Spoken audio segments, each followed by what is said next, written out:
I have a passion for entrepreneurship because it's about people, and I care about people.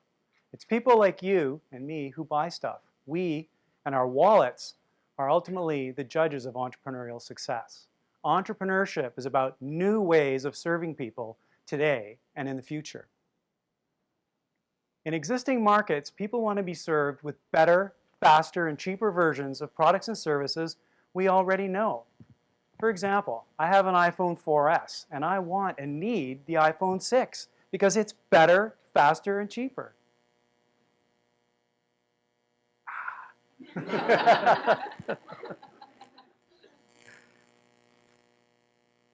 This is an existing market and it's the place to be, and there's tons of money in existing markets. So it sounds like if you're an entrepreneur, all you need to do is make the iPhone 7. Super easy, right? Well, unfortunately, no. Existing markets is not. Better, faster, and cheaper is not what entrepreneurs do. Man, why am I stuck? Better, faster, and cheaper is not what entrepreneurs do. The big companies get to make their own sequels. Entrepreneurs create new market segments like Apple did with the original iPhone and earlier iPod. These did not exist before. Entrepreneurs build version 1 products with the hope that people will buy the follow-on versions 2, 3, 4, and 5. This sounds very risky, and it is. Most entrepreneurs fail. Even Apple, with its immense success, very few people bought the original iPhone and iPod. So for example, how many of you bought the original iPhone? Raise your hands. Yeah, I didn't either, right? Most people bought around version 4, right? So the problem with new market segments isn't the technology.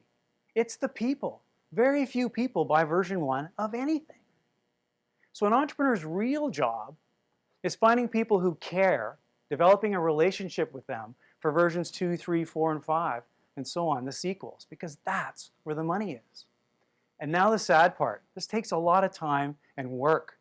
Most evidence suggests it takes 3 to 5 years for a new segment to become an existing market. And that's a long sentence, 3 to 5 years. So you better have a noble goal and a lot of passion to get through that time. Some of you will agree that this is realistic. And some of you will think, well, you'll disagree with me. But many of you will ask, but Iain, why do most of BC's billion-dollar successes, like PMC, MDA, QLT, Westport, and Botox, take longer than 5 years to get to be a big existing market? And that's because brand new markets have a huge people problem.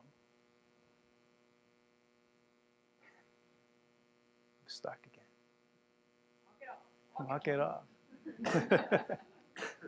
You know, very few people want to buy new technology, right? So for example, people don't want to buy transistors. They want to buy transistor radios so they can listen to music and dance. So way back in 1989, I was building chips for data communications at PMC Sierra. On one hand, that was genius. We were making chips for the internet. On the other hand, there was no internet yet. The word internet hadn't been invented yet. We were in for this incredibly long journey, and that journey had no map, no boat, and no oars. We had to dream it all up and build it from scratch. We screwed up thousands of times, like I am in this talk. And you know, we got away with it. And it was fun and it was terrifying. But you know, in the end, it was worth it. And yes, entrepreneurship can be terrifying. There's a lot of anxious self-dialogue in part of being an entrepreneur. There's the question of, will people like my idea? When will they like it? My parents think I'm crazy for working on this. My friends think I'm crazy for working on this. And it's like, this is too hard. And then the rays of hope appear. And this is when the new market segment slowly becomes an existing market and you start to connect with people. This is the first time entrepreneurs can finally tell their friends and family what it is that they really do. One of my favorite conversations was with my mom in 1996. This was about 7 years into our journey, when I could finally connect something that she was doing in the real world with the products that we were making. I got to say to my mom, Mom, that email that you love so much, I'm actually part of that. Every time you send an email, it hits one of my chips.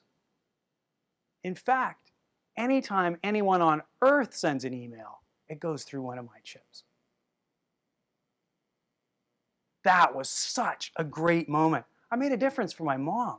I made a difference for her. An entrepreneur made a real difference in the real world for real people. Amazing.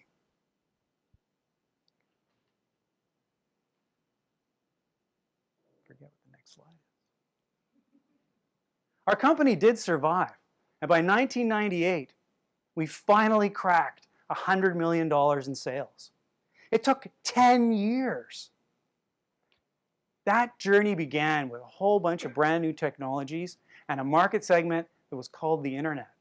It took the world a long time to learn what the internet was. And the more we learned about the internet, the more the market grew. And today, we want it better, faster, and cheaper. And we want it on mobile devices today.